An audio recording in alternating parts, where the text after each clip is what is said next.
When the snow fell in the medieval countryside, it didn't fall like it does in storybooks, soft, sparkling, and harmless.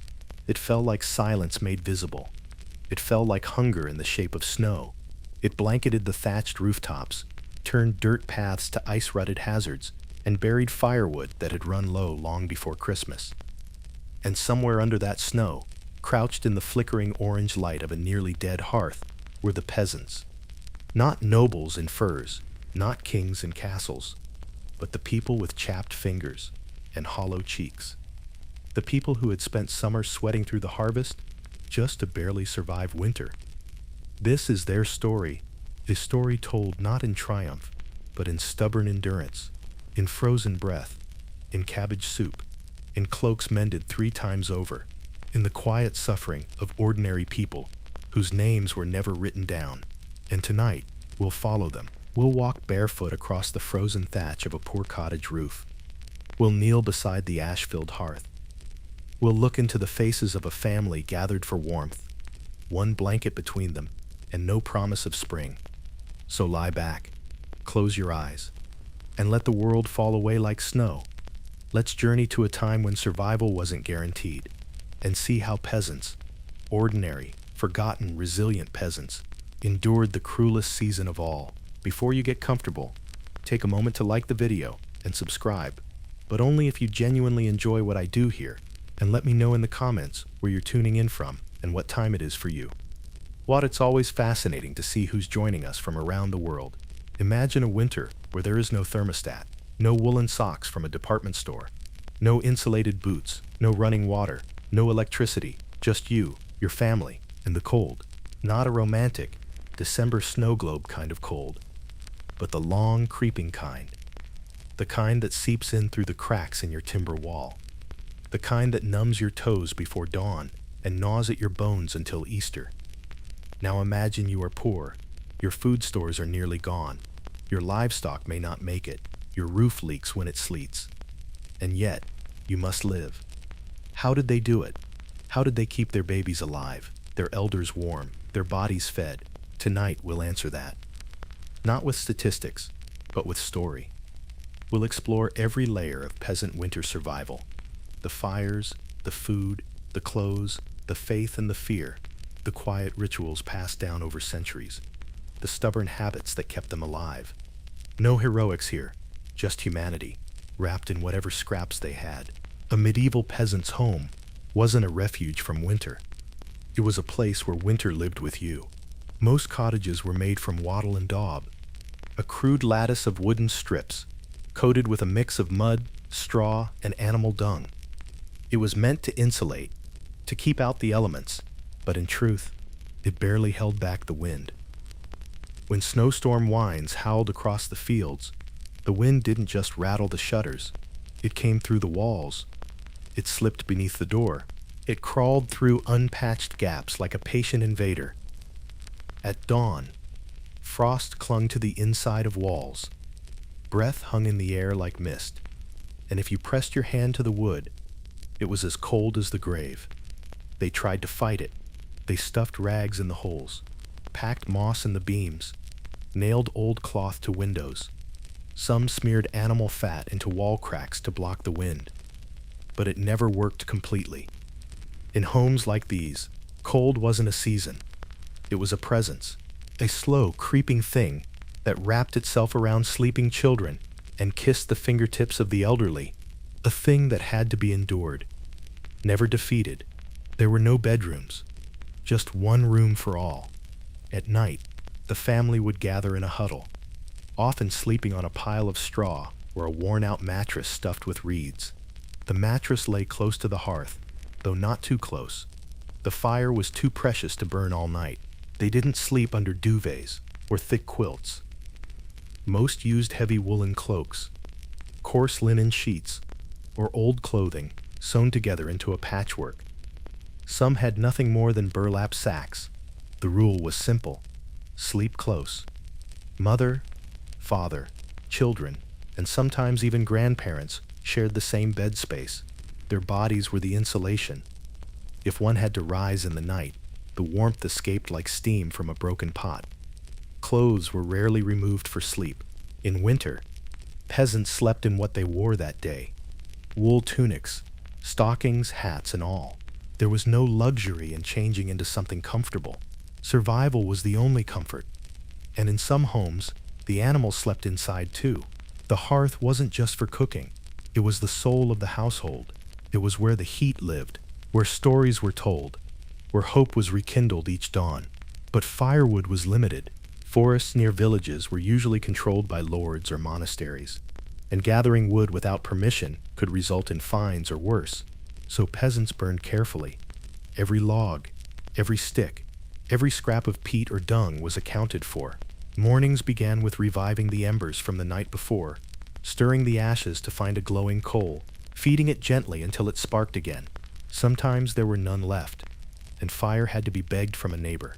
They cooked one meal a day, something that could simmer slowly and feed many. A pottage made from onions, barley, cabbage, or beans. If they were lucky, a bit of pork or salt meat. The pot was rarely emptied. Each day's meal, built upon yesterday's remnants.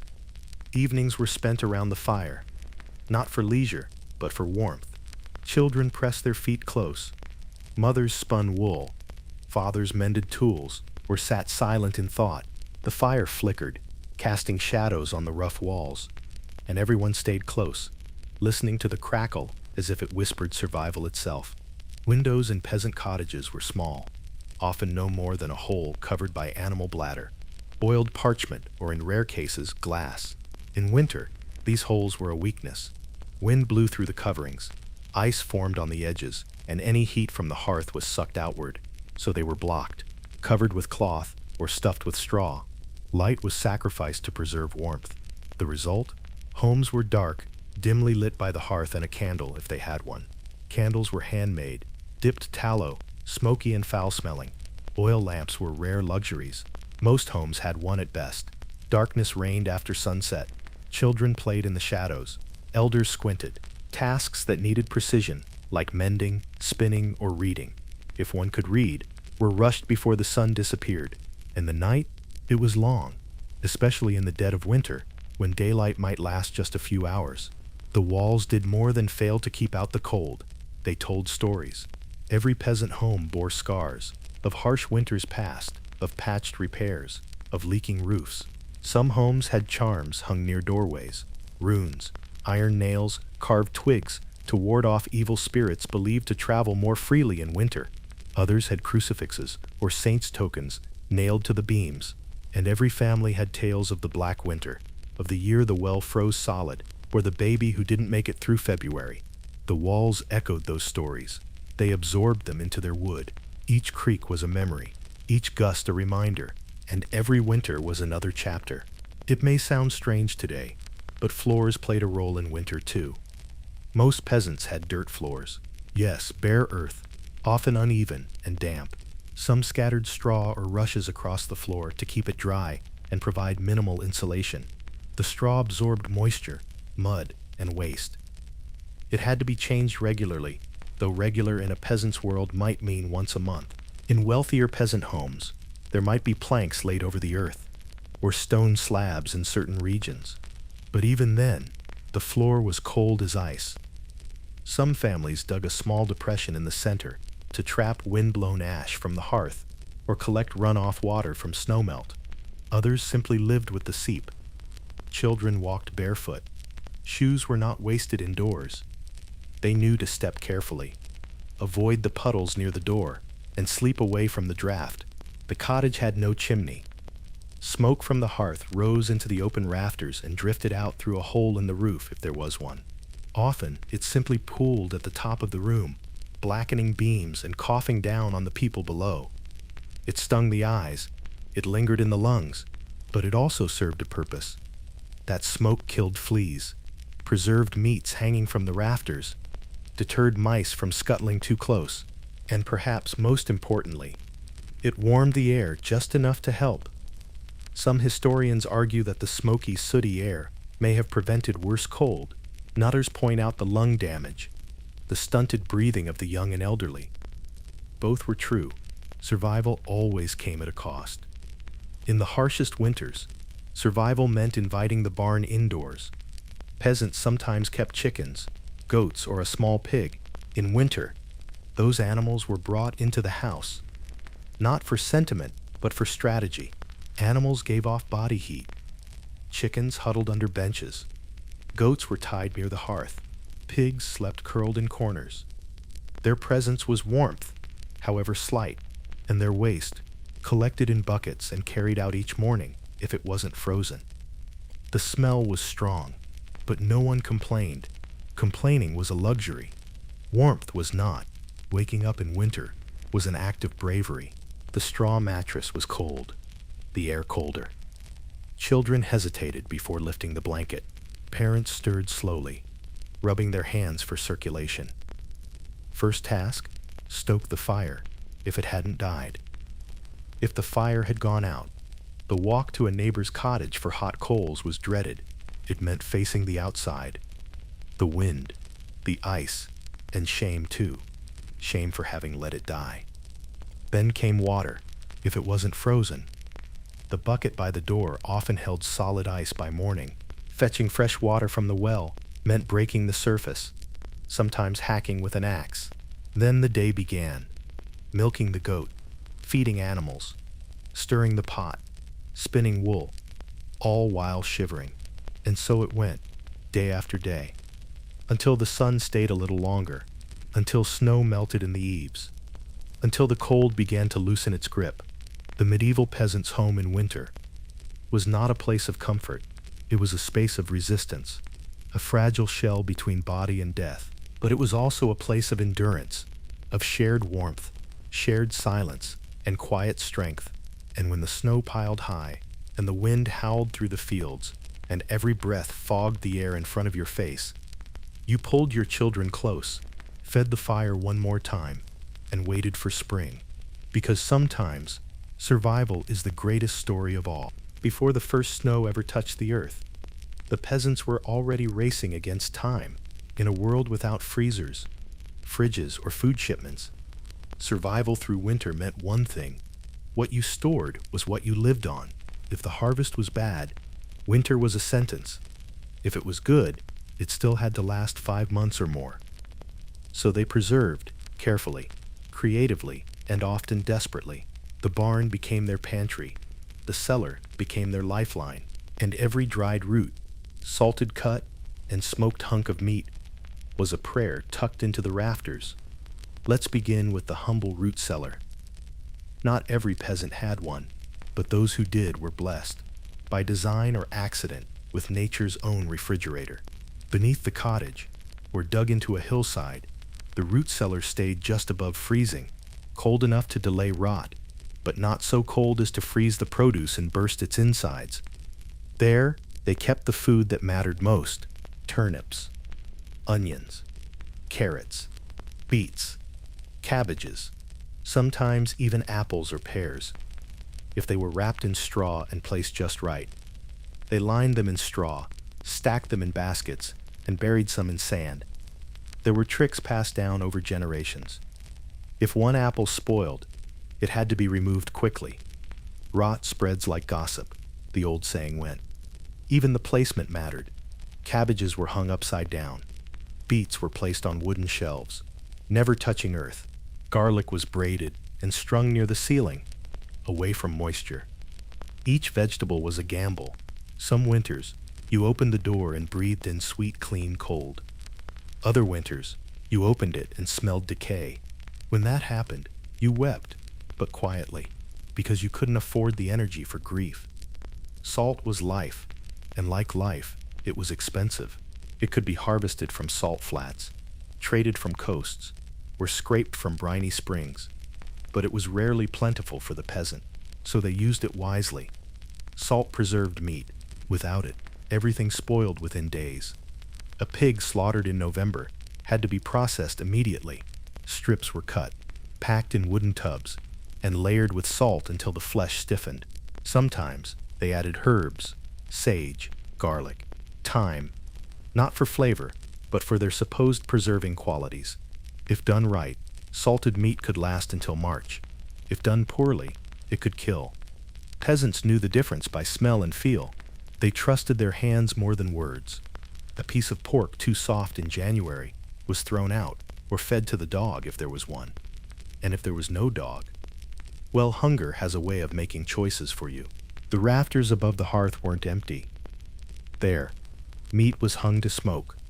Hams, fish, even small birds caught in traps, strung up and kissed by the low, steady burn of a smoldering fire. This wasn't the rich mahogany-flavored smoking of modern cookbooks. It was a means to survive. The smoke was thick, acrid, full of soot, but it dried the meat slowly, locking out moisture, hardening the flesh until no mold could find it. Some pieces hung for weeks, others stayed all winter. In many homes, it became a dark, comforting ceiling, the silhouettes of sustenance dancing in the firelight. Children stared up at it at night, not with greed, but with longing. They knew they couldn't have it now. It was for later, always later, because in a peasant's world, eating today could mean dying tomorrow. It may surprise you, but medieval peasants knew fermentation well. Cabbage became sauerkraut, milk became cheese, apples became cider, grains became beer. Fermented foods kept longer. They didn't rot. They changed, growing sour, pungent, fizzy, but not deadly. Cider, in particular, was a favorite winter drink. It was weak, barely alcoholic, but it was safer than water from the frozen well, and warmed the belly. Cheese, that was gold. Milk from a goat or cow would spoil within hours in the cold. But turn it to curds, press it, salt it, and suddenly you had a wheel that could last months. Children chewed the rinds. Elders treasured the strong, crumbly centers. A good cheese was more precious than silver. And beer?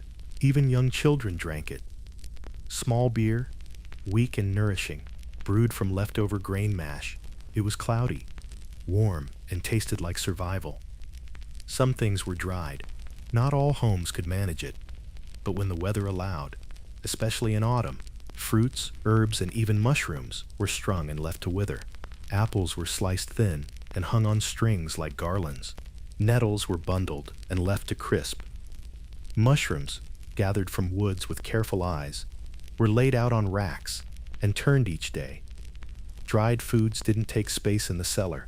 They hung in corners, over door frames, or along beams. They whispered of foresight, of someone who thought ahead, who gathered while others played. And in February, when the pot was nearly empty, a handful of dried apple or a few wrinkled mushrooms added depth to broth, to story, to hope.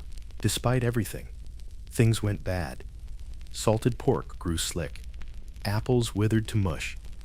The last onion in the basket sprouted and softened, sending that sickly sweet scent of despair through the room. Spoilage was a quiet heartbreak. There was no waste bin, no disposal. Sometimes it was buried. Other times it was burned. But always, it felt like failure. And yet, failure was expected. So they planned for it, preserved more than they needed, counted rot into their survival strategy. No peasant expected perfection, only enough, just enough. By the time the first frost glazed the fields, every shelf, rafter, and cellar nook had a story stored in it. The jar of fermenting cabbage, put up by a mother whose child coughed in September. A wheel of hard cheese, scratched with a thumbprint from the day it was made. A ham turning golden in smoke, hung high and out of reach. Preservation wasn't just a practice.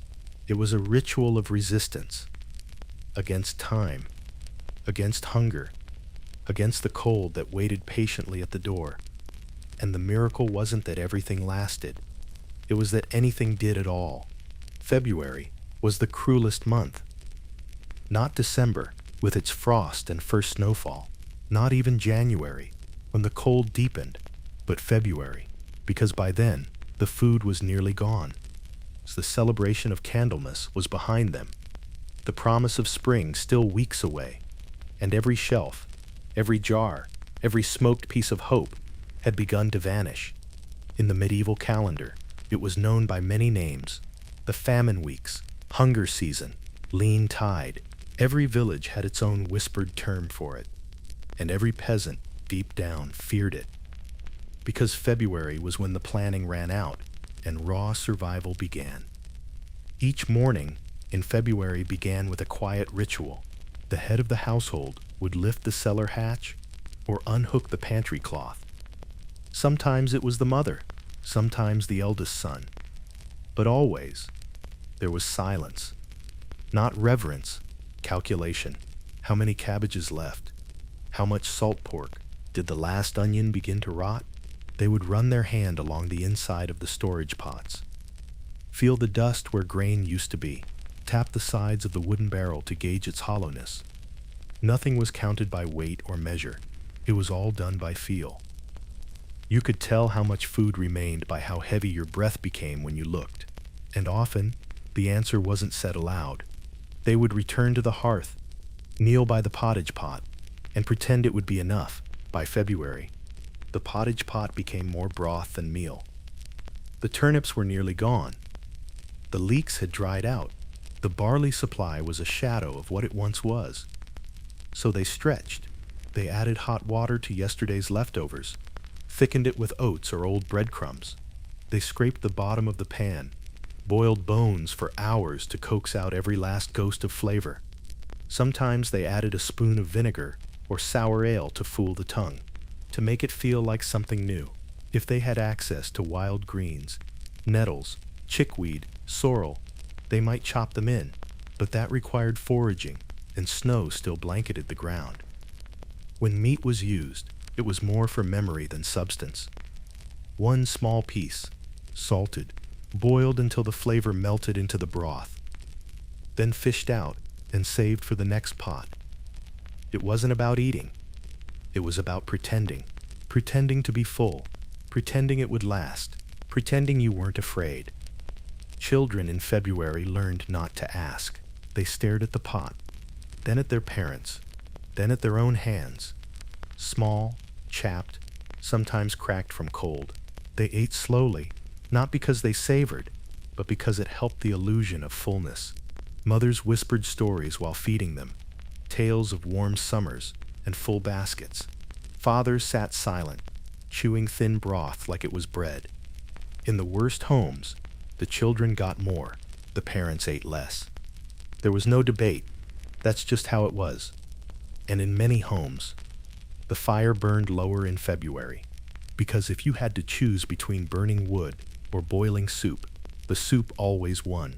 When the larder grew bare, some peasants turned to the woods to snare a rabbit, to fish in a stream, to steal firewood, to break the laws of the land they worked. Because the forest, though wild and alive, was not free. It belonged to the Lord, the abbey, the crown. And taking from it, even to survive, was a crime. But hunger has no fear. So traps were set at night, lines cast at dawn, nets buried beneath snowdrifts. A single hare, caught by luck, could feed a family for 3 days. A pigeon, if trapped, could become stew. Even a hedgehog was skinned and roasted if caught. But the risk was real. Gamekeepers patrolled some woods. Poachers were beaten, imprisoned, even maimed. Some lost fingers, others lost ears. A few, in harsher regions, lost their lives. So they poached carefully, quietly, gratefully, and if they brought something home, it was cooked quickly. Bones buried, evidence vanished. Because a full stomach might keep you alive, but it wouldn't protect you from the law. February blurred the lines between right and wrong. Neighbors borrowed what they could, bartered what little they had. A half loaf traded for a handful of beans. 2 eggs bartered for firewood. A song sung for a spoonful of salt. Some villages had a poor pot, a communal kettle, where better-off households contributed scraps for those with nothing. Pottage. It was rare, but in kind communities, it kept 1 or 2 from starving. But not all villages were kind. And some peasants, stripped by circumstance, stole from neighbors, from the abbey, from the fields, from the very people who once shared their table. Not because they were cruel, because they were hungry. And hunger changes you. In some homes, February didn't mean hunger. It meant the fear of hunger. There was still food left, but barely. And the question haunted them, will it last? What if spring is late? What if snow falls again? What if sickness comes? So they rationed, even more tightly. Children received half portions. The evening meal became a ritual of control. 1 ladle per person, 2 bites of cheese, no seconds.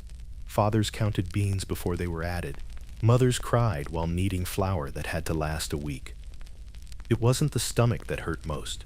It was the mind. The knowledge that one mistake could mean starvation.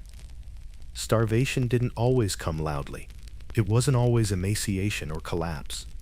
Sometimes it was a slow, creeping weakness. An elder who stopped getting out of bed. A mother who gave her last meal to the youngest.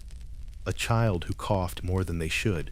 Sometimes, people disappeared from conversation long before they vanished from the world. Neighbors stopped asking. Church bells stayed silent, and the world went on because that was the only choice. They didn't keep death records for peasants lost to winter hunger, but they existed in the empty chairs, in the spoiled food someone never returned for, in the shallow grave beside the field. By the time February faded into March, the survivors were thinner, quieter, and more cautious than ever. They no longer spoke of meals, only bites, only boiling what was left, only waiting for green shoots in the earth. The miracle wasn't that everyone lived, it was that anyone did, because when the food runs out, and the cold hasn't, and the days are still too short, it takes more than hunger to survive, and sometimes it takes nothing more than breath. The forest in winter was a place of mystery, danger, and silent generosity. To the medieval peasant, the woods weren't just a backdrop or a source of fear. They were a partner in survival, and in the coldest months, when stores ran low and the pot had more water than food, the forest became something else entirely. A provider, a risk, a final hope. But the forest didn't give freely. Its gifts had to be earned through patience, knowledge, and the kind of courage born from desperation. Let's walk the frost-laced paths they once walked, and see what the trees hid for those willing to search. Even in the dead of winter, nature whispered small secrets. Not every plant vanished. Not every tree slept. Oh, if you knew where to look, and if the snow wasn't too deep, you could find something edible in the silence. Beneath the snow, nettles sometimes survived. When young and tender, they could be boiled into a bitter but nourishing soup. In shaded woodlands, chickweed and cleavers could grow in sheltered spots. Wathersleisle. These greens weren't filling, but they brought nutrients the body craved. On sunny slopes, early wild garlic shoots might appear as early as late February. Sharp, fragrant, and welcome in any bland broth. The bark of certain trees, like birch, could be scraped for its inner cambium, chewed raw, or dried and ground. It was more medicine than meal, but in a famine, it was something. And then there were mushrooms. Peasants knew them well, not from cookbooks, but from memory. Some grew even after frost. The dangerous ones were avoided with near religious fear. The edible ones, like velvet shanks or wood ears, were rare, but prized. A handful of dried mushrooms added to a pot could turn broth into a feast, at least in the mind. Foraging wasn't easy in winter, but it wasn't impossible. And in the forest, even hope could be dug from under a snowdrift. Peasants weren't often allowed to hunt with weapons. Bows were illegal in many manorial lands. Spears were forbidden. Even dogs were sometimes restricted by law. But traps? Traps were quiet. They didn't disturb the landowner.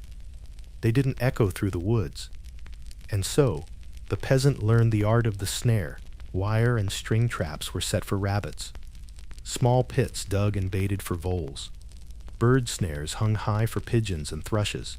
The traps were checked early, before light, not just to preserve the catch, but to avoid detection. If a lord's gamekeeper caught you with a rabbit in hand, you weren't a forager, you were a criminal. Children were often the ones sent to check traps. Their small feet left softer prints in the snow, their presence less suspicious if spotted. They could carry a pouch of meat home beneath a cloak, unnoticed. And when the trap was successful, it wasn't shouted. It wasn't celebrated. It was hidden, wrapped, and taken home like a stolen jewel. There, it would be boiled, bones saved, skin scraped for use, and the meat shared sparingly. One rabbit could mean 3 meals. And in winter, 3 meals was enough to shift despair into something dangerously close to relief. If you lived near a stream or pond, you had another chance. Fishing didn't stop in winter. It simply changed form. Ice fishing was rare, but not unheard of. Holes were hacked through frozen water with axes or iron picks. Bait, grubs, worms, bread was lowered into the dark, still world beneath. It was slow, it was cold, and it didn't always work. But sometimes, a perch or tench would bite, and when they did, it was worth every shiver. In less frozen areas, simple woven baskets were placed at the mouths of streams, catching whatever the current brought. Minnows, small eels, even frogs. They weren't meals, they were ingredients added to pottage, stewed into a murky, salty broth that warmed more than just the stomach. And if the water was clear enough, you might spot leeches or snails, nourishing in their own right, if unappetizing. The forest and stream worked in tandem. One gave roots, the other gave movement. One gave silence, the other gave stillness. And the peasant? They learned to listen to both. For some, the temptation of real meat grew too strong. The forest was full of game, deer, wild boar, hare, pheasant, partridge, all illegal to hunt, all the property of the lord, the abbey, or the king. But in February, hunger rewrote the rules. Some peasants learned to track deer through snow. Their footprints left trails like ink on a blank page. If a group of men worked together, quietly, efficiently, they might bring one down. Boar hunting was rarer, too dangerous, but some tried. And a boar, if taken, could feed a dozen families. The meat was salted hastily, then divided, shared in whispers, cooked in locked cottages with shutters drawn. If caught, punishment followed.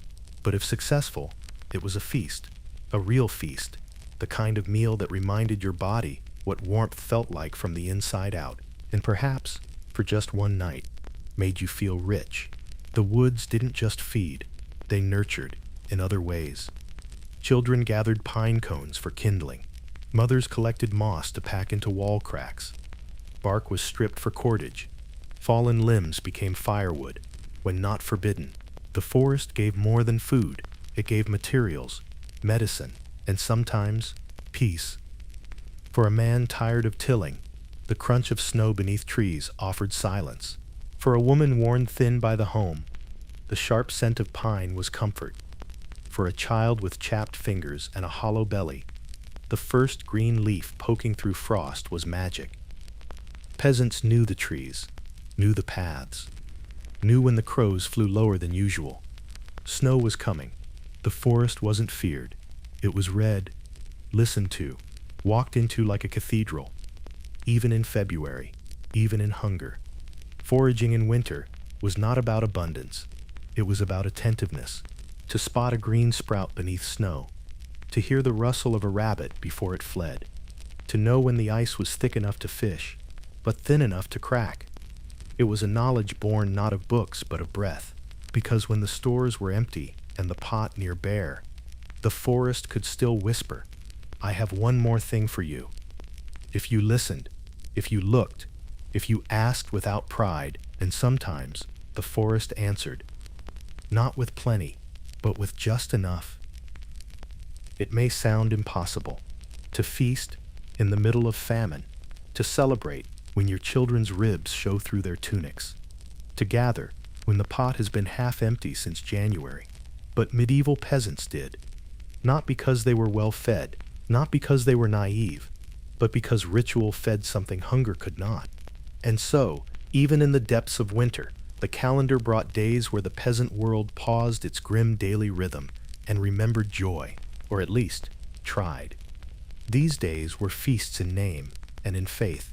Sometimes they came with shared food, sometimes with song, sometimes with the comfort of simply not working for a day, and sometimes, in the bleakest of winters, that was feast enough. Candlemas fell on February 2nd, a turning point in the liturgical calendar, halfway between winter solstice and spring equinox. To the church, it commemorated the purification of Mary and the presentation of Jesus at the temple. To the peasant, it meant one thing. They had survived this far. Candlemas was marked with candlelight, soft, flickering hope in every cottage. If a household could afford beeswax, they usually couldn't. They lit a true candle. If not, tallow would do. Smoky and crude though it was, villagers brought candles to church to be blessed. These were then kept at home, lit during storms or childbirth, illness or death, moments when darkness needed pushing back. Some parishes shared food afterward, thick slices of bread, sometimes honeyed if it was a good year. Ale might flow, diluted and warm. Families that had held on to a hidden piece of cheese or a dried apple brought it out now. The day was not about stuffing one's belly. It was about reminding the spirit that light still existed, that the sun would return, that spring, though not yet felt, was coming. Winter was full of saints' days, St. Agnes in January, St. Brigid in early February, St. Blaise not long after. And each saint brought their own traditions, their own tiny breaks in the monotony of suffering. St. Brigid, for instance, was beloved in Celtic regions. On her day, people made small crosses of straw, hung them in doorways, and baked thin oatcakes if flour allowed. St. Blaise was said to heal throats. On his day, wool was tied around necks, and food blessed in his name was believed to protect against winter coughs. Families shared whatever they had, turnip soup, old bread, and called it a healing meal. And then there was Shrovetide, the week before Lent began.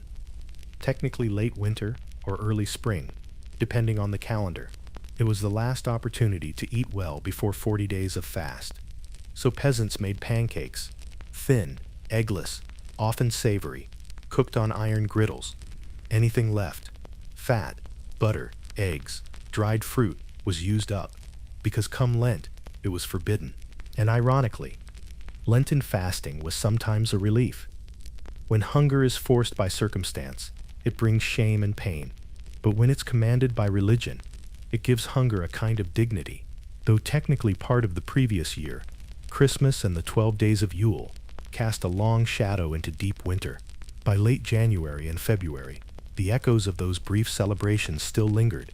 Some homes saved the last of their Yuletide bread, hardened but sacred, and crumbled it into soup with reverence. A scrap of cloth from a feast table might be sewn into a patchwork, kept near the hearth like a relic. And stories, oh the stories were told, of last year's feast, of the pie someone once ate, of the honey cake that made a child sing. These stories filled the emptiness between meals. They flavored the thin broth with memory. They reminded the young that not every winter was like this, that once they had danced and might again. In tight-knit communities, there were sometimes hope meals, not an official name, but a shared understanding.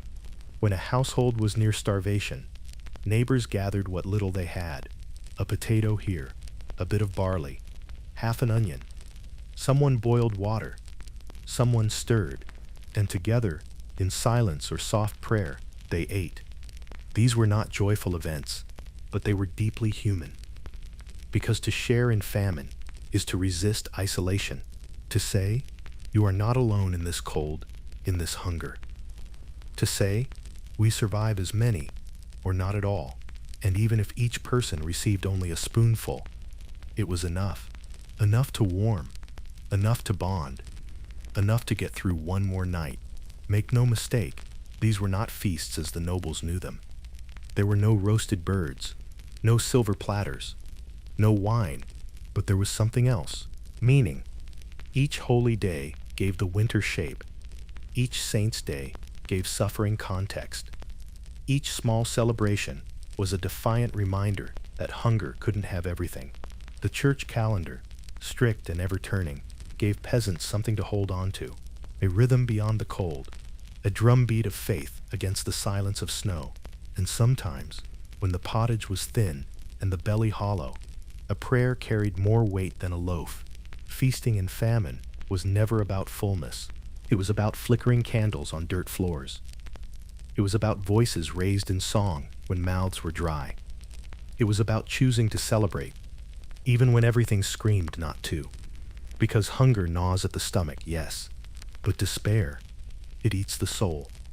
And so the medieval peasant lit a candle, stirred the pot, told the story, shared the crust, and in doing so, whispered to the cold, "You may take much, but you will not take us whole." When the stomach was empty and the pot was dry, the mind turned inward, because in a world where food could vanish and crops could fail, belief didn't just offer comfort, it offered sustenance. Faith was not abstract for medieval peasants. It was woven into the very fabric of survival. Every meal was a mercy, every winter a test, every breath taken between December and March was a quiet miracle.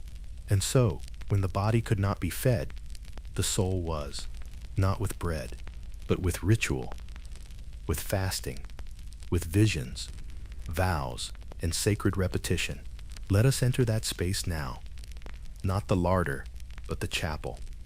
Not the hearth, but the heart, and see how peasants turned hunger into holiness. In the medieval Christian calendar, fasting was not occasional. It was expected. Wednesdays, Fridays, the 40 days of Lent, Ember days, Rogation days, vigils before major feasts, Advent. At certain times of year, a peasant might be asked to abstain from meat for months. And so, even outside of poverty, fasting was a spiritual discipline. But for the poor, it became a survival strategy. Because if you were already eating only broth and bread, fasting elevated your condition from shame to sanctity. To fast meant to join Christ in the wilderness. To hunger meant to cleanse your soul. To go without meant you were spiritually aligned with Mary, with the saints, with the martyrs who had suffered more than cold. It gave dignity to empty plates. It made children's cries feel less like failure and more like offering. And most of all, it gave purpose to pain. The medieval mind lived in a world rich with miracles. Every village had a tale, told and retold on long winter nights of divine intervention when things were at their worst. A widow who found flour in her sack that had been empty the day before. A monk who prayed for bread and found a warm loaf on the doorstep. A child who fed a starving family with one onion and a prayer. These weren't fables. They were possibilities. They reminded peasants that the divine cared not for wealth, but for faith, that a full larder was not proof of holiness, and that sometimes hunger brought you closer to heaven. People prayed not just for food, but through food, before eating. They bowed their heads. After eating, they gave thanks, even for a crust. They asked the saints to bless their gardens, to multiply their meal, to guard the cow and the grain sack, and when the answer didn't come, they didn't abandon belief.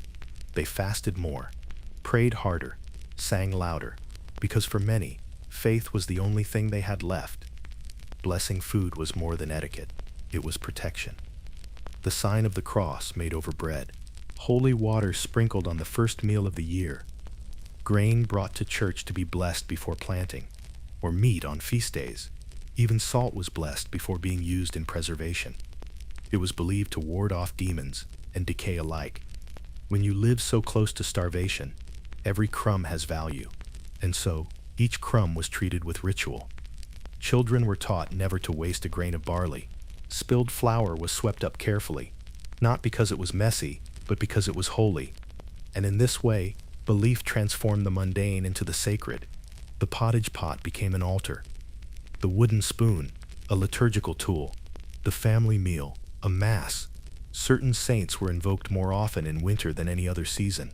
They were the saints of cold and hunger, of scarcity and sustenance. She was said to have given away her family's butter to the poor, and then seen it miraculously replenished. Her cross hung in many cottages, made from straw or rushes, and was believed to protect livestock in pantries. St. Nicholas, centuries before he became Santa Claus, was invoked for food as well as gifts. One of his miracles involved feeding a starving town with wheat from a ship that never ran empty. St. Benedict was often prayed to when food was spoiled or missing.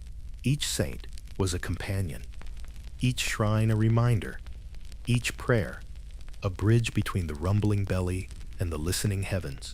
While the church often stood apart from peasant life, wealthier, more structured, it still played a vital role in winter survival. Monasteries sometimes distributed alms, scraps of bread, bits of cheese, warm soup on feast days. It was never enough, but it was something. Local priests might bless the hearth at Candlemas, or sprinkle ashes on the first baking of Lent. And the most sacred moment of all? The Eucharist.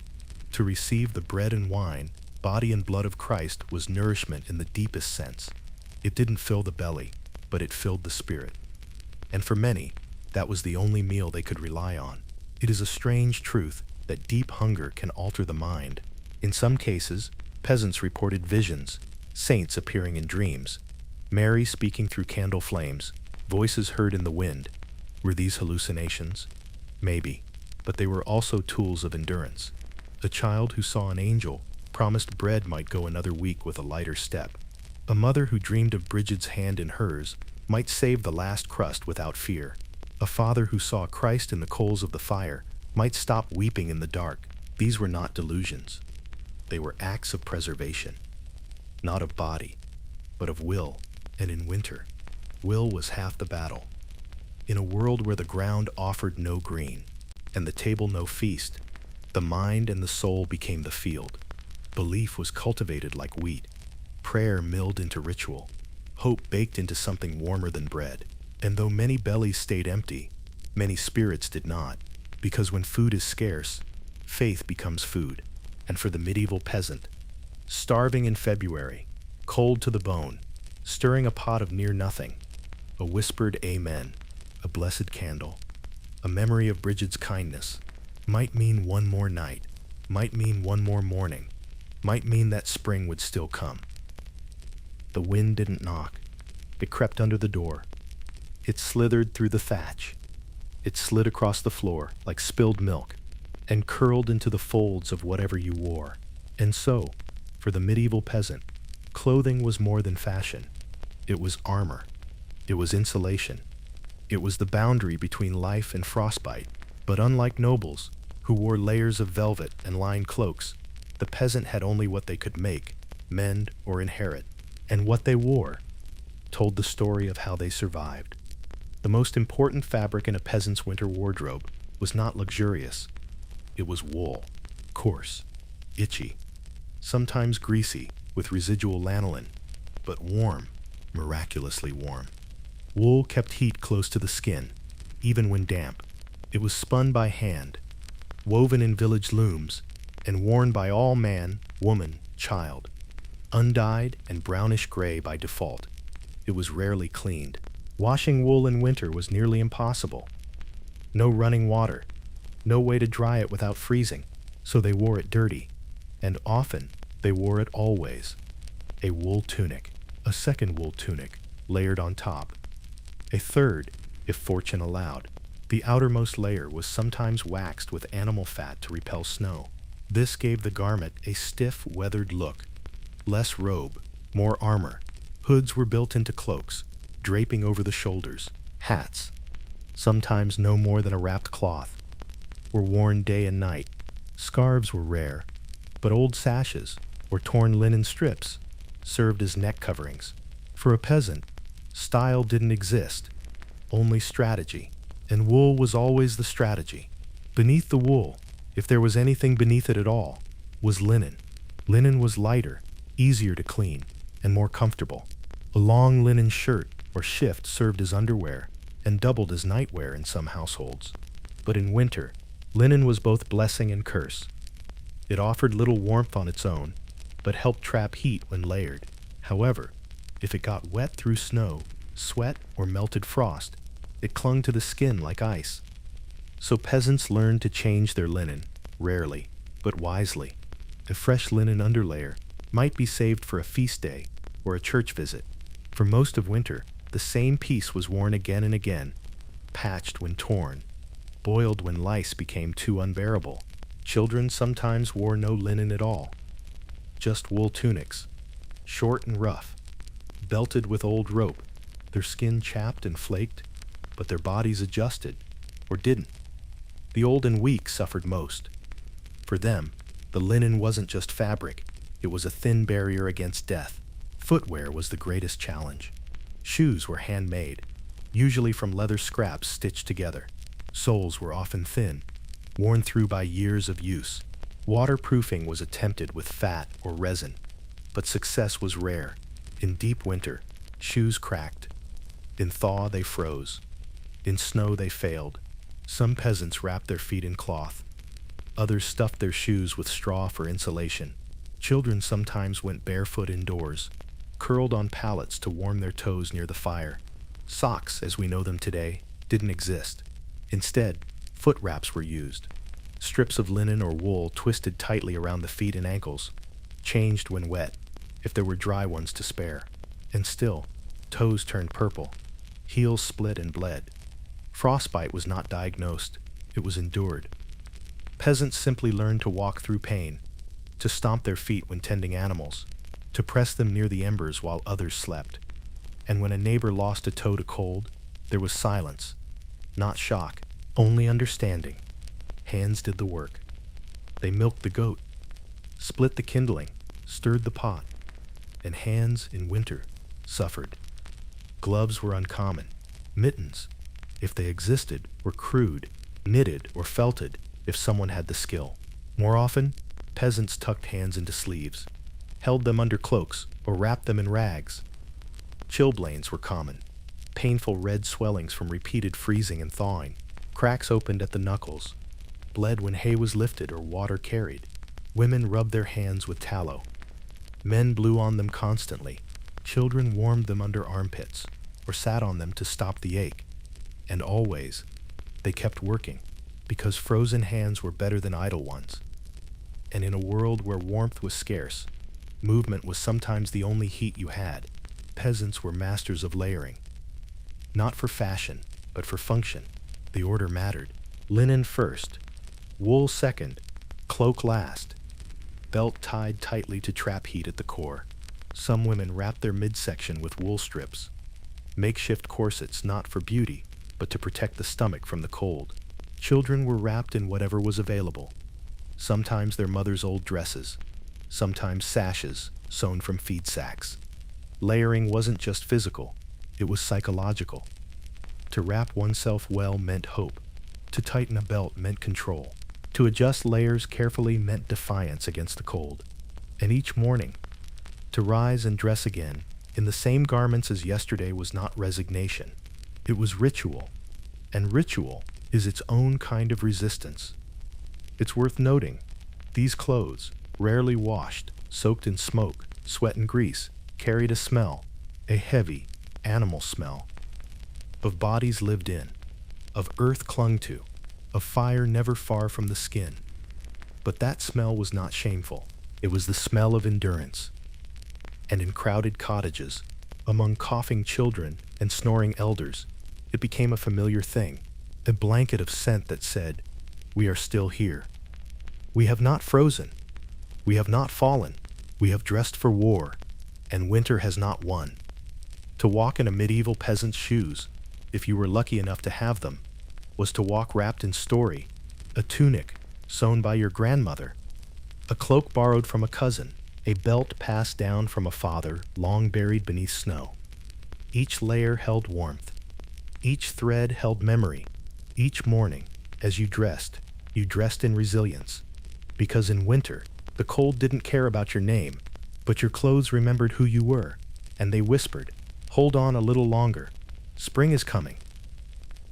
The cold in winter wasn't just uncomfortable. It was predatory. It stalked through cottages like an invisible beast, slow, patient, and merciless. It didn't howl. It didn't roar. It crept, through cracks in the wall, through gaps in a child's cloak, through the toes of a sleeping elder. And what it left behind wasn't always death.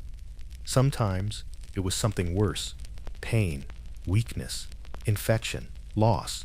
Because the medieval body was not protected by medicine, there were no hospitals for peasants, no antibiotics, no snow boots, or space heaters, or warm compresses beyond the hearth. So when the cold bit, it bit deep. Let's explore what that truly meant. Peasants didn't call it frostbite. They called it the black, the burn, the rot from snow. It began subtly, a tingling in the fingers, a dull ache in the toes, then numbness, then silence in the limbs. Flesh turned pale, then gray. In worst cases, black.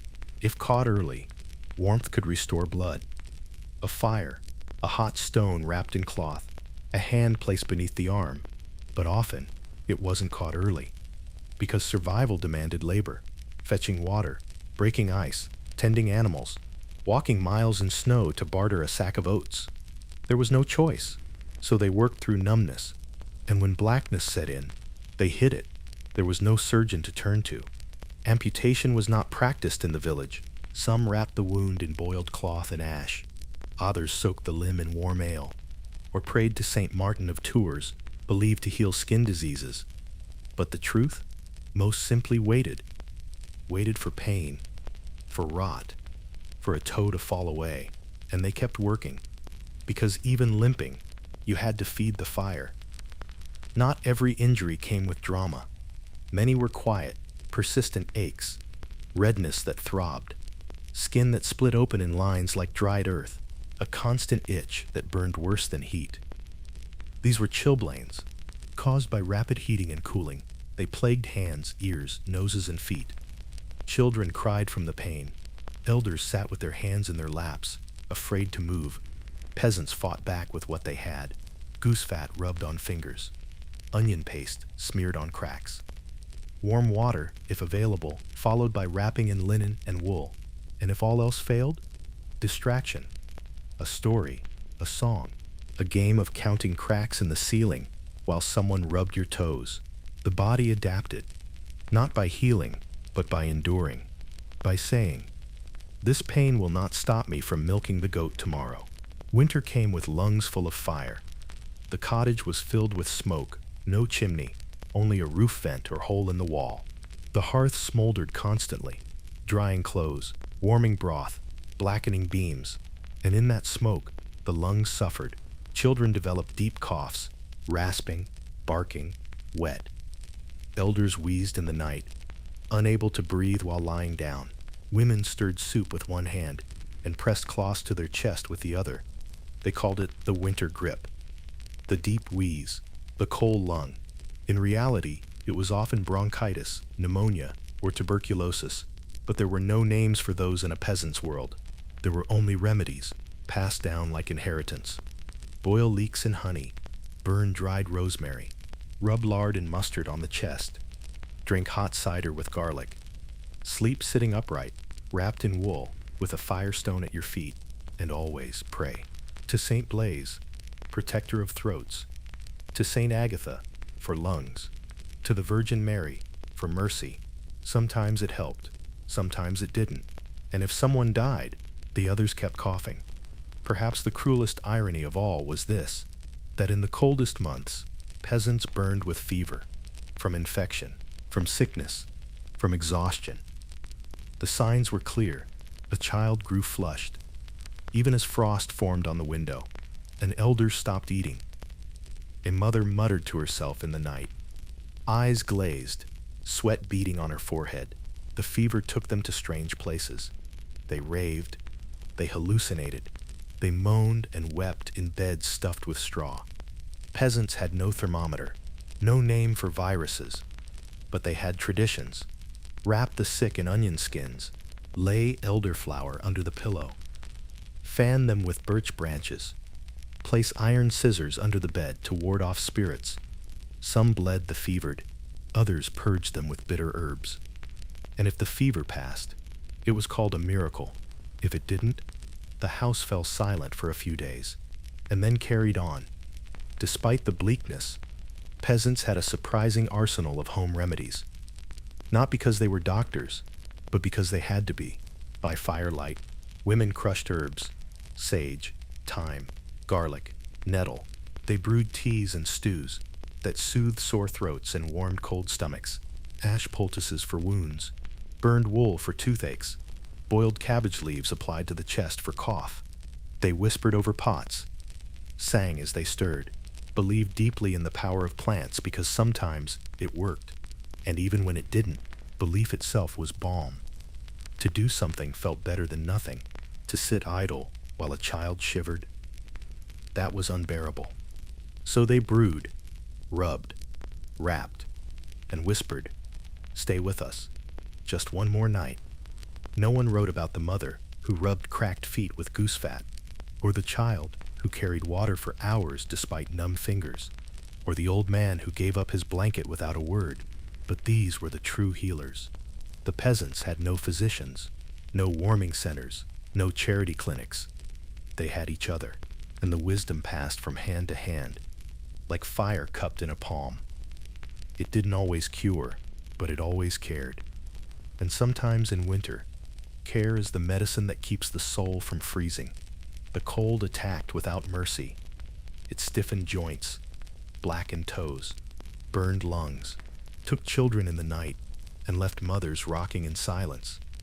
But peasants endured, with smoke in their throats, and pain in their limbs, and herbs in their hands. They whispered old cures, and lit small fires. They believed in heat where none remained. And above all, they kept moving, because in the war between body and winter, stillness was defeat, and breath was victory. There was no luxury of rest in a peasant's winter. Even when the frost hung thick on the thatch, even when your fingers ached and your feet stung, even when the sky stayed gray for days and the world seemed frozen in place, you moved, because in the absence of central heating, thermal coats, or electric blankets, the body had to become its own fire, and in the medieval world, movement was heat. Not optional, not scheduled, but woven into survival. Chores were not a burden, they were a lifeline. Let's step into that rhythm now. The daily dance between warmth and work, between breath and burden, and see how peasants kept the cold from winning, one task at a time. A peasant winter morning began not with yawning or stretching, but with motion. As soon as the sun hinted through the cracks in the shutters, if it did at all, someone had to rise, usually the mother, sometimes the eldest child. The fire needed stoking. If the embers had survived the night, they were coaxed back to life with dry twigs, hay, or scraps of straw. If the fire had gone out, the panic set in. A cold hearth was a death sentence in February. So someone sprinted to the neighbor's house, breath clouding the air, feet crunching snow, to beg for a coal or a burning stick. All this before water, before breakfast, before speaking. Just movement, urgent, deliberate movement. To light the first spark of the day, water, like wood, didn't live in the cottage. It lived in the well, or the stream, or the rain barrel, if it wasn't frozen solid. And so, every day, sometimes twice a day, someone bundled up, took the yoke, balanced the buckets, and walked, through snow, through mud, through ice. The path was treacherous. Slipping meant spilling. Spilling meant starting over. But the movement was vital. Carrying those buckets, muscles strained and breath quickened, fingers burned, then went numb, shoulders ached from the weight. But with each step, the blood flowed, the body warmed. Children often went in pairs. One carried, one steadied. They sang to distract from the cold. They raced on better days. They cried on worse ones. And when they returned, their cheeks glowed like hearthstones. No fire burned without fuel, and even if you'd gathered wood in autumn, winter consumed it like a starving beast. So each day, more had to be found. Some cut branches from fallen trees. Others gathered twigs from hedgerows. Some peeled bark for kindling, or dug up peat bricks to dry near the hearth. And when it came to splitting logs, it was not just chore, it was exercise. Swinging the axe, hauling the bundles, stacking them near the door. The whole body engaged. Arms, back, legs, lungs. It wasn't just productive, it was warming. And the satisfaction? Hearing a log split clean. Feeling the sting in your palms. Knowing that tonight you wouldn't freeze. That was victory. Livestock, no matter how few, required daily care. A goat, a couple of sheep, a scrawny pig, hens pecking through snow. They had to be fed, watered, milked, mucked. The barn was cold, but filled with breath. Warm, steamy, animal breath. Hay had to be fluffed, bedding replaced, frozen troughs broken with sticks. Peasants trudged into the barn with numb fingers and returned with sloshing buckets and sore backs, but they were warmer for it. The constant movement, bending, scooping, lifting, kept their bodies burning calories they could scarcely afford to spare, and in return, the animals gave them more than food. They gave companionship, routine, structure, and in the depths of winter, a reason to keep going. Even the simplest acts became heat sources, shaking out the bedding. Outside, if the weather allowed, meant brisk walking, whipping cloth against stone walls, flapping wool in the wind. Sweeping the cottage floor stirred dust and warmth. Beating rugs with a branch made arms ache and cheeks flush. Even spinning wool by the fire, if done quickly and with tension, warmed the hands. Every action, no matter how small, kept the cold at bay a few more minutes, and peasants knew. Stillness was the enemy. The only time stillness was permitted was in sleep. And even then, it came only after the chores were done. Children didn't exercise. They played. They didn't know the science of circulation. They just ran, jumped, laughed, and wrestled in the snow because it made them forget how cold they were. They chased chickens, rolled hoops made of sticks, played blind man's bluff with scarves tied around their eyes, built crude snow figures from slush and straw, and all the while, they were warming themselves. Parents didn't stop them. Even when food was short, laughter was precious. Because a child running barefoot on a frozen path may seem tragic to us, but to a peasant parent it meant they are still strong, they are still alive, and so they cheered them on. In the modern world, we rest when we're tired. We warm up and then act. But the medieval peasant had no such luxury. They worked to stay warm. They moved so they wouldn't freeze. They turned suffering into purpose. And in this there was a strange grace. Because every swing of the axe, every splash of the water pail, every step between the fields and the hearth was a prayer with motion, a resistance to death, a declaration of life. And when you understand that, you begin to see their labor wasn't punishment, it was survival. And it beat like a second heart beneath the layers of wool and linen. The cold never stopped. It pressed into every shadow, every breath, every moment of stillness. But the peasants didn't stop either. They rose early. They fetched. They chopped. They carried. They moved. Not because they enjoyed it, but because each act of labor was a spark. And in a world without insulation or mercy, those sparks added up to warmth, to endurance, to one more day. And sometimes that was enough. Daylight was fleeting in a medieval winter. By late afternoon, the sun had already dipped behind the trees. The sky faded to slate, and the shadows inside the cottage lengthened like fingers stretching toward the hearth. There was no nightlife, no glowing lamps or bustling kitchens, only the slow unraveling of energy as the day's labor faded into night's stillness. But rest was not comfort. Sleep, in a frozen cottage, was not for luxury. It was for recovery, a pause between battles, a brief exhale between two long breaths of cold. And for peasants, the night was as much about survival as the day. There were no mattresses in the modern sense. Most peasants slept on pallets, simple sacks or bundles, stuffed with straw, hay, dried bracken, or reeds. Some used old sacks. Others piled rags and blankets on wooden boards. A lucky family might have a frame, crudely built, with rope netting beneath. But for most, it was the floor, the cold, packed earth floor, with layers of straw refreshed when they grew too moldy, too lumpy, too infested. The straw wasn't soft. It poked. It creaked. It smelled. But it insulated. It lifted the sleeper slightly above the worst of the chill. And when sleep came, it came not with dreams, but with relief. Peasant families didn't sleep in separate rooms. They slept together, parents, children, sometimes grandparents, often a baby tucked between bodies like a precious ember. They lay close, shoulder to shoulder, knee to back, breath mingling in the dark.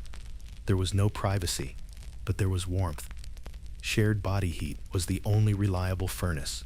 The more bodies, the better. Even quarrels faded at bedtime, not out of peace, but out of necessity. And when someone turned over, the whole heap shifted.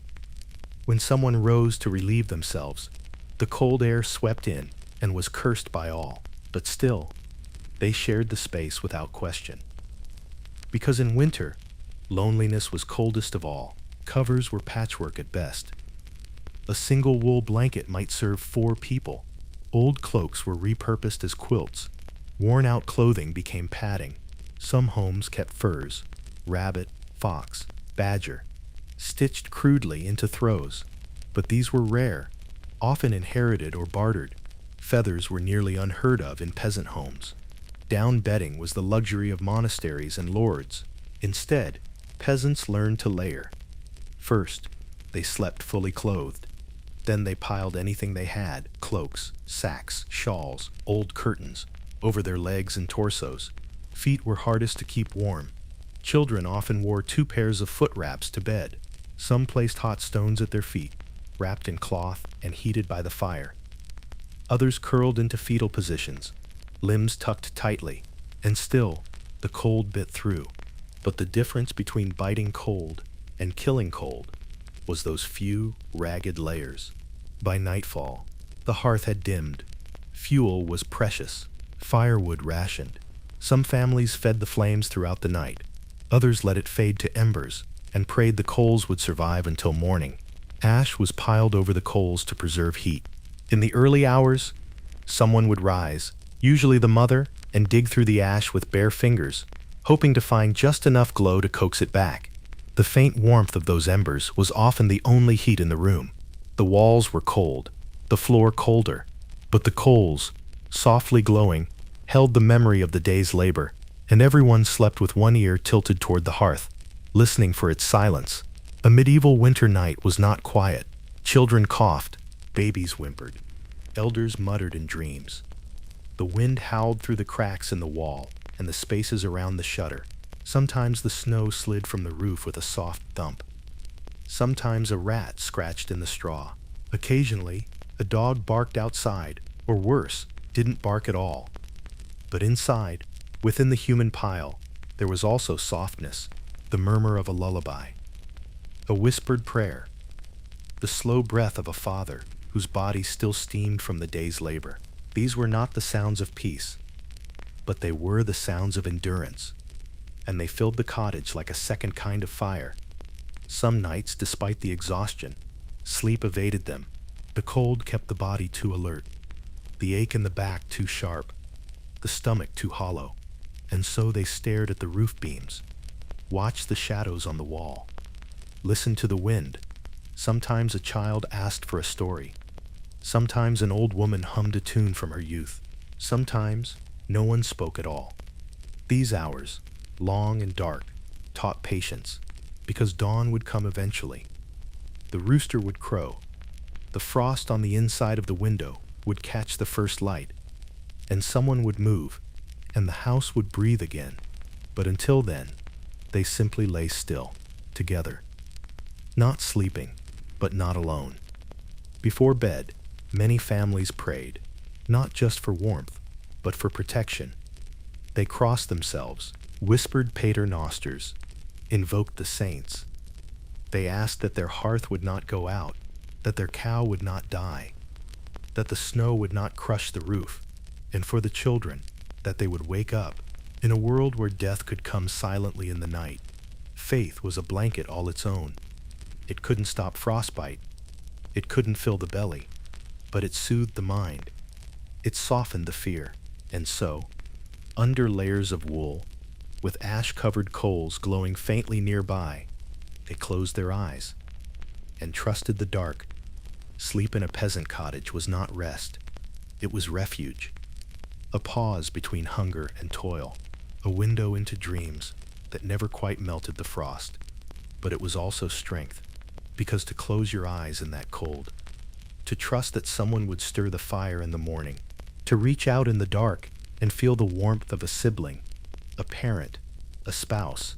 That was hope. Hope stitched into linen. Hope pressed into straw. Hope whispered in the dark between heartbeats. And sometimes, hope was enough to make it to morning. In the bitter stillness of medieval winter, the cold didn't just gnaw at fingers and toes. It crept into the soul. The days were short. The skies were heavy. The earth was frozen solid. And between frostbitten dawn and smoky dusk, survival felt less like living and more like waiting. Waiting for spring. Waiting for warmth. Waiting for relief. And in that quiet suffering, peasants turned their eyes, not just to the fire or the sky, but to the saints. Because in a world without medicine or certainty, faith was both shield and torch. The saints weren't distant icons in stained glass windows. They were companions, guardians, familiar presences whispered to in the dark, carved into hearth beams, painted on walls, and worn into the wood of household shrines. Each saint had a task, a domain, a moment in winter when their name was called again and again. Let us meet them now, not in cathedrals, but in cottages, not in Latin, but in breathy, trembling hope. Celebrated on February 1st, St. Bridget of Kildare stood at the edge of winter and spring, and in many villages, she was the winter saint. She was said to bring warmth, to tend eternal flames, to care for flocks, and to provide food when none remained. The stories told of Bridget miraculously refilling butter churns, of turning water into ale, of stretching a cloak across frozen earth and having it bloom, to the peasant woman stirring a thin stew, to the shepherd with shivering lambs, to the mother folding cloth over a baby's feet. Bridget was near. Her cross, woven from rushes or straw, was hung above doors to protect the home through the worst of winter. Each year, it was made anew, blessed by prayer and placed in silence. On her feast day, families lit candles, shared what little bread they had, and asked for fertility of field and flock, even if they had no seed to plant yet, even if the ground was still snowbound, because Bridget meant spring was coming. She didn't bring it, but she promised it, and sometimes promise was enough. In a smoky cottage filled with coughs, Saint Blaise was often invoked before the physician was ever imagined. A bishop and martyr from Armenia, Blaise was believed to have healed a choking child by blessing their throat. That story alone made him beloved in medieval homes, where winter brought smoke, bronchitis, and fevered children. On February 3rd, the day after Candlemas, peasants would gather in churches for the blessing of the throats. 2 candles, crossed in an X, were held at the throat while a prayer was murmured. But for those who couldn't reach the church, or who were too ill to travel, Blaise came to the hearth. His name was whispered over warm cider, his blessing traced on a child's chest, with a finger dipped in oil. His image, drawn crudely on a scrap of wood, placed beside the bed of a wheezing grandfather. To peasants, Blaise wasn't just a saint. He was the hope of breath in the coldest nights. Long before he wore red, or slid down chimneys, St. Nicholas was a bishop of Myra, protector of children, the hungry, and the desperate. His feast, December 6th, was a rare bright moment early in winter. In some regions, shoes were left out the night before, and small gifts, dried apples, nuts, bread, even carved wooden tokens were tucked inside. But beyond that, Nicholas represented relief in scarcity. A legend told of him saving a starving town by miraculously multiplying grain from a passing ship. In homes where the barley had run low by midwinter, Nicholas was asked to stretch what remained. In cottages with empty shelves, his name was murmured like a plea. St. Nicholas stood not at the head of a holiday, but in the lean, gray weeks when children asked, "What's for supper?" and parents had no answer. We often think of St. Anthony as the one you ask when you've lost something. In winter, peasants asked him for lost strength, lost food, lost hope. If a sack of flour went missing, if a hen disappeared, if a loved one wandered off during a snowstorm, his name was called. "Dear St. Anthony, come around. Something's lost." and must be found. But also, when faith wavered, when tempers flared, when someone began to break beneath the weight of hunger and fear, Anthony became the whisper in the candlelight. Find us again, remind us where we placed our courage. He was not a grand protector, but a gentle restorer. Most peasant homes had a small place, a corner, a beam, a shelf, dedicated to the sacred, not elaborate, not gilded, just sacred. A carved cross, a St. Bridget's rushwork, a wax-dipped candle stub saved from last Candlemas, perhaps a painted tile of the Virgin, smoke-darkened and thumb-worn. In the long winter nights, families gathered here, not formally, but instinctively, to pray, to plead, to simply sit in silence before something that wasn't the cold. Children learned to kneel here before bed. Mothers lit candles there during childbirth. Elders stared at it when their hands shook too hard to work. It wasn't an altar to wealth or certainty. It was a doorway to endurance. The saints of winter weren't distant figures. They were woven into wool, etched into the walls, named in the soup pot, lit in a candle when nothing else could be. They held the cold at bay, not with swords, but with presence, not with miracles, but with memory.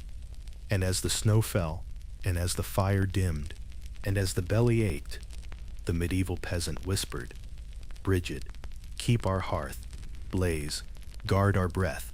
Nicholas, stretch what little we have. Anthony, return what we have lost." And they slept, not warm, but not alone. There were nights in winter so dark they felt like a second burial, when the wind howled like a beast circling the cottage, when the trees scratched the roof like fingers, when even the stars refused to show their faces.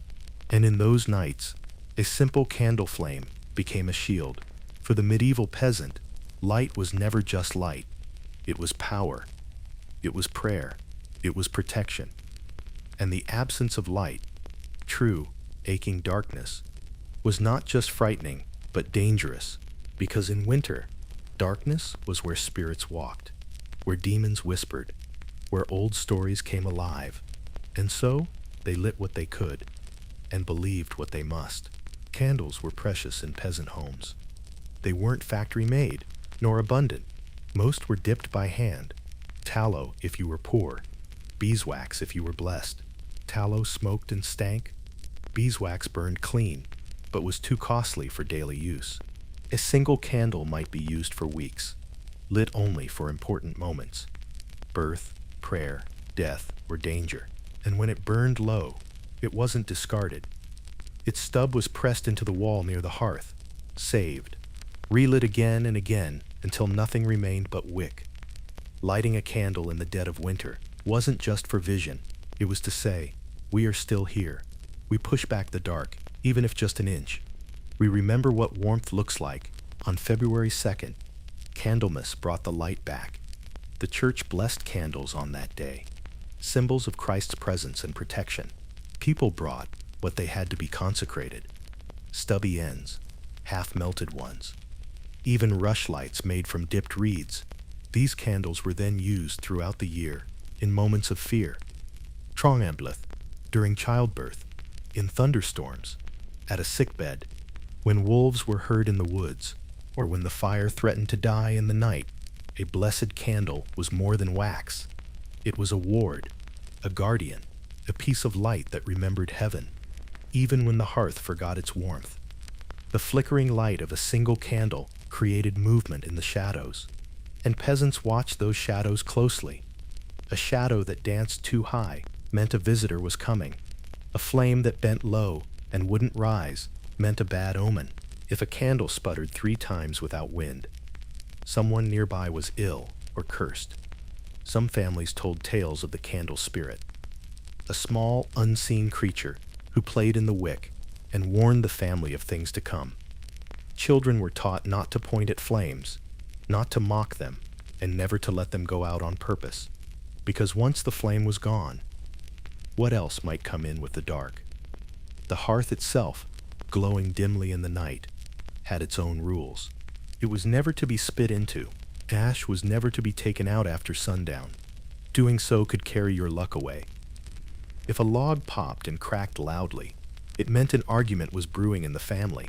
And if the fire went out entirely before sunrise, it was said that someone close to the household would fall ill or never wake again. To protect against these fears, peasants employed little rituals. Pinpillaja, an iron horseshoe above the door, a twig of rowan wood hung beside the hearth, salt sprinkled in the corners after a bad dream, bread left out on New Year's Eve for the wandering spirits of the cold. These were not done for show. They were done because they had always been done, and in winter, habit was a kind of hope. Some spirits were whispered about more than others. The Yule cat in Nordic lands, who hunted those without new clothes. The wild hunt, a phantom procession through the skies that stole souls unprotected by holy words. The night hag, who sat on your chest while you slept and left you gasping for air. Children were told to stay in bed after dark, to tuck their hands beneath the blanket, to never open the door after midnight, not even for someone calling your name. These tales weren't just meant to scare. They were meant to keep children still, to keep doors shut, to keep firewood stacked tightly by the hearth, so no one had to go out after dusk. Because, whether these spirits were real or not, the cold was, and it killed more often than ghosts ever did. To guard against the unseen, peasants had tools. Noise was one. Loud banging of pots at the turning of the year. Bells rung to drive off evil spirits. Chanting, drumming, or singing loudly during storms to drown out what might be listening. Iron was another. A knife left under the bed. Scissors hung above a cradle. Nails driven into doorposts. Not for structure, but for safety. And finally, prayer. Sometimes whispered, sometimes sung, sometimes written and pinned to the inside of a cloak or door. It wasn't always formal. It didn't need Latin. Only rhythm, intention, belief. Bless this house and all within. Keep out shadow, frost, and sin. Words like that, spoken nightly, carried just as much heat as the fire. Candles burned low. Shadows moved. The cold breathed through the cracks. But inside that tiny circle of firelight, a medieval family held their faith in saints, in rituals, in tiny protections, passed from mouth to ear for generations. They didn't know if the spirits were real, but they knew the dark was. They knew the cold was, and so they lit the candle, spoke the words, watched the flame for signs, and slept with its glow on their cheeks. Fragile, flickering, but defiant. Because in a winter where even hope shivered, belief was what stayed warm. In the long months, when fields were buried in frost, when days were short and nights eternal, and when the wind seemed to whisper secrets through every crack of a peasant's cottage, dreams became more than dreams. They became messages, warnings, visions. Sometimes, the only things moving freely between the world of the living and something beyond. Winter was a time of hunger and hardship. Yes, but it was also a time of watching. Watching the sky, watching the fire, and most of all, watching the mind for signs. Because when the world grew still, the inner world began to stir. And the medieval peasant, tucked beneath a patched blanket beside glowing coals, didn't just sleep, they listened to what their dreams had to say. Night in a peasant cottage was a liminal space. It wasn't quite safe, not quite sacred, somewhere between shelter and shadow. The hearth dimmed, the outer world fell silent, and the mind wandered, no longer busy with tasks, no longer dulled by sunlight. To many, this made night a portal, a time when the veil thinned. It was believed that, especially in midwinter, the dead walked more freely. Dreams, then, were opportunities, not distractions. If you dreamt of a lost loved one, they might be trying to speak. If you saw a crow flying in your dream, it could foretell a death. If your teeth fell out in sleep, you'd be betrayed. If a baby appeared, new fortune or misfortune would arrive, depending on whether it smiled. No dream was dismissed. They were shared in the morning, like weather reports, cataloged quietly, interpreted using rhyme, ritual, or the village elder's memory. Certain nights were feared or watched closely for omens in dreams. The 12 nights of Christmas were considered especially potent. Each night was said to correspond to a month in the coming year. Dream of famine on the third night. March would bring hunger. 12th night, in particular, was a night of inversion, when fools played kings, when spirits might visit, and when dreams held double meaning. Another was St. Mark's Eve in the spring, but its fear reached backward into winter. It was believed that if you sat vigil at a crossroads or inside a church porch, you would see the spirits of all who would die that year pass before you. Some tried it, most didn't, and those who dreamed that night often woke trembling. Because even if it wasn't true, what if it was? Smoke from the hearth didn't just cloud lungs, it clouded vision. It blurred the lines between waking and dreaming, between here and there. Many peasants believed that the smoke itself carried memory, that it held on to images from beyond.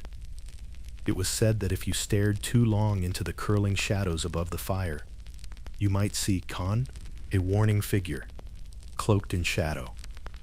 A flickering animal, signifying good or ill, a crooked hand reaching toward your own. Children were warned not to stare at smoke, but they did, because curiosity burns hotter than fear, and some said they saw things. Sometimes they were believed. Sometimes they were given herbs to clear the sight. Sometimes they just weren't spoken to about it again. But the memory stayed. Like smoke, it hung in the air long after the fire died. Though most peasants couldn't read, dream books were sometimes kept by the priest, midwife, or a wise elder. These were filled with meanings. Dream of wolves. Trouble is coming from a neighbor. Dream of falling into a well. Someone you trust is hiding something. Dream of fire. A birth is near, or a house will burn. Dream of snow falling indoors. A child will sicken. Some dream meanings were passed orally, like rhymes. Relaxation. If you dream of silver, watch your tongue. If you dream of horses, a journey's begun. Others were interpreted on the spot, based on who had the dream, what time it was, and whether the moon was full. Dreams from Friday night were considered prophetic. Dreams from Sunday morning were warnings, and dreams just before waking, always to be trusted. Some dreams weren't messages, they were terrors. The nightmare wasn't just a word, it was believed to be a spirit, a heavy, suffocating force that sat on your chest while you slept. People who woke gasping, paralyzed, eyes wide, unable to speak, were said to be ridden by the mare. To protect against this, compadrone, a broom was placed by the door so the spirit would stop to count the straws. A knife under the pillow, a piece of bread in the pocket, or a prayer, whispered 3 times, about sealing the body from shadow. Nightmares were not always feared. They were respected, because if they came for a reason, and sometimes they left behind more clarity than the most peaceful dream. When to plant, when to sell a goat, when to travel to a neighboring village, when to ask the priest for a blessing. All of these could be swayed by a dream. If a woman dreamt of clear skies and blooming branches, she might persuade her husband to risk planting early.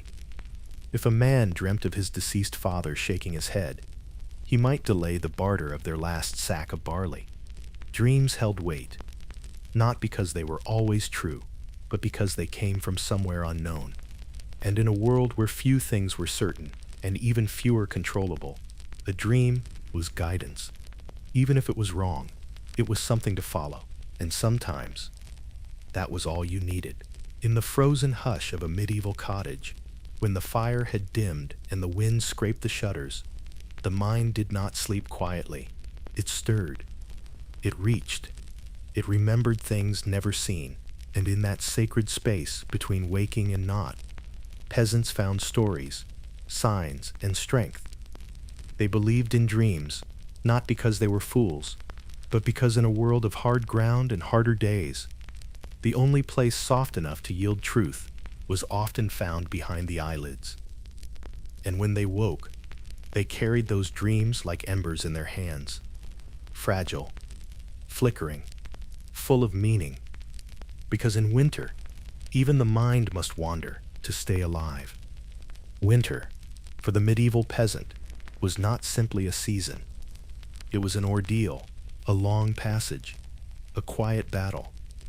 But even the longest winters had to end, and though the snow still clung to the earth, though the air still burned the lungs with each breath, though the fire still needed tending every hour, there came a moment, a brief, barely noticeable moment, when something shifted, a bird song too early, a patch of thawed earth near the south-facing wall, a calf born at dawn, and when it came, every heart in the cottage stirred, not with certainty, but with something even more powerful, expectation.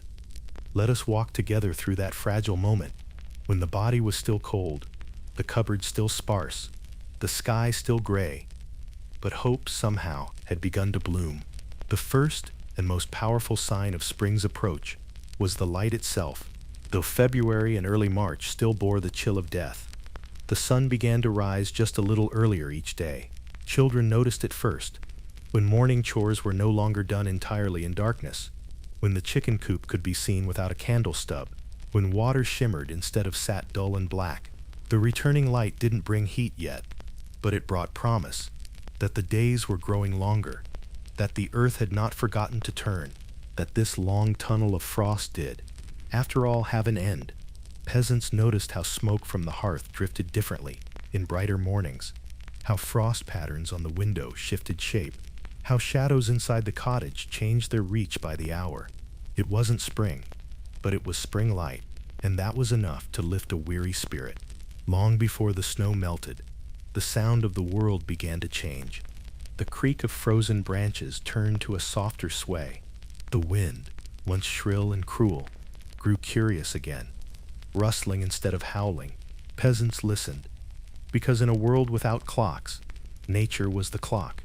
The trickling of a thawed stream meant water would soon flow for washing. The song of a returning bird, often a robin or a starling, meant nesting had begun, and even the soft thud of snow collapsing from thatched rooftops became music to the ears. Inside the cottages, people fell quiet when they heard these sounds. They listened with a reverence usually reserved for prayer, because after months of silence, noise meant life.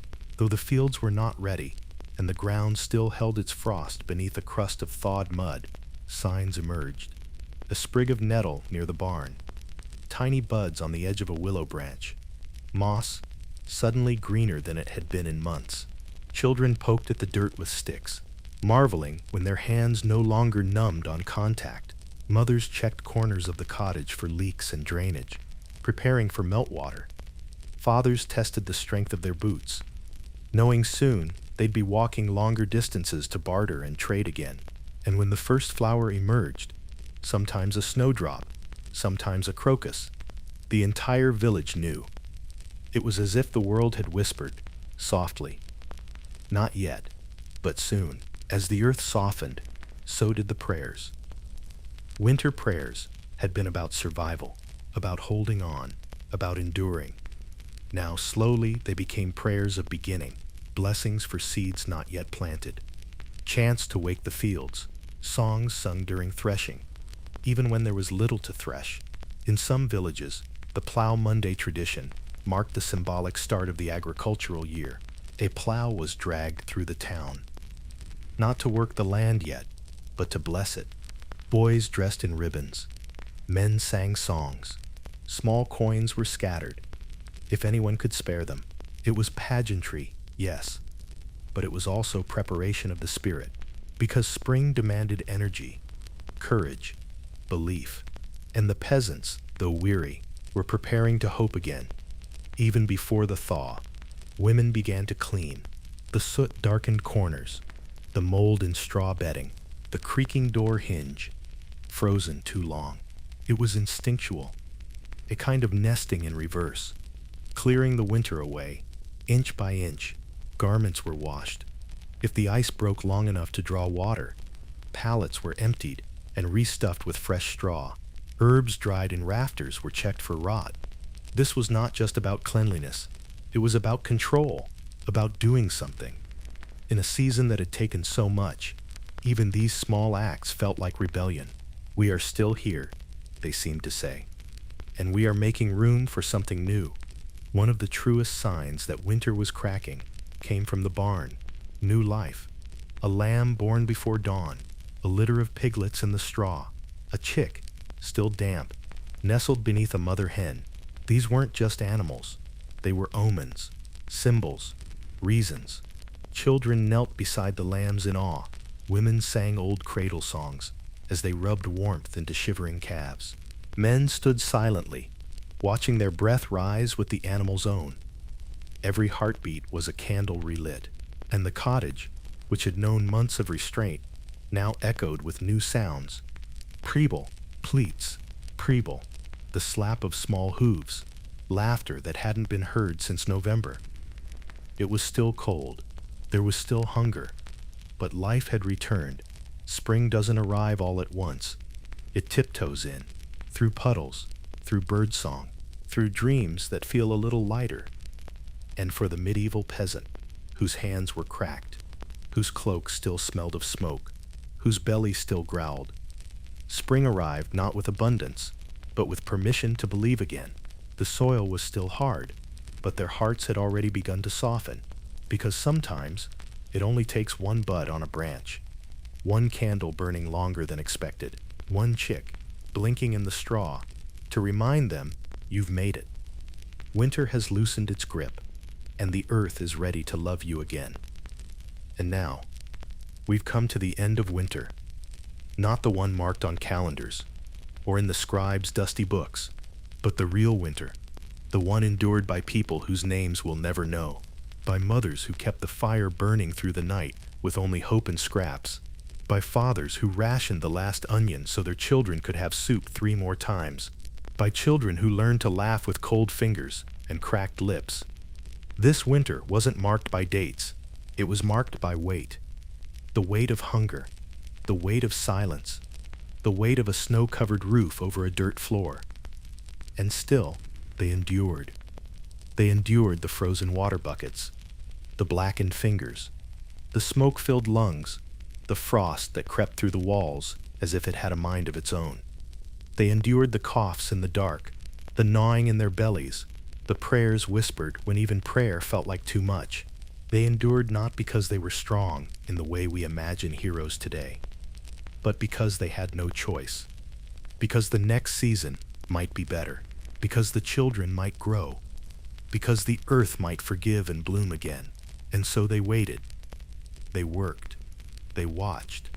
They whispered stories in the dark so they wouldn't forget the sound of their own voices. The medieval peasant didn't write their survival into history books. They left no monuments or statues. Their names aren't spoken at banquets or universities. But their legacy is etched into time just the same. In the fields they plowed with cold hands. In the herbs they hung in smoky kitchens. In the bones buried beneath village churches. No one visits anymore. And in us. Because endurance, you see, is not just about the body. It is a memory passed down. It's in the way we still light candles on cold nights. In the comfort we find in blankets. In bread. In family.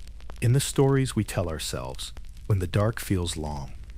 And so, as you lie in your warm bed tonight, as you drift toward sleep with soft sheets and steady heat, take a moment to honor them, the ones who survived with less than you have now, the ones who gave thanks for a bowl of soup, the ones who faced the winter with nothing but straw, smoke, and prayer, because you too have known hardship, maybe not of frozen toes and empty cellars, but of silence, of waiting, of uncertainty. And just like them, you are still here. So let this story settle over you like a wool blanket. Let the wind outside become a lullaby. Let the flickering flame in your mind hold steady. And let the memory of those long ago winters remind you that spring always comes. That even the hardest nights end. That warmth always returns to the world. One candle, one footstep, one breath at a time. Sleep well, and may your hearth never grow cold again.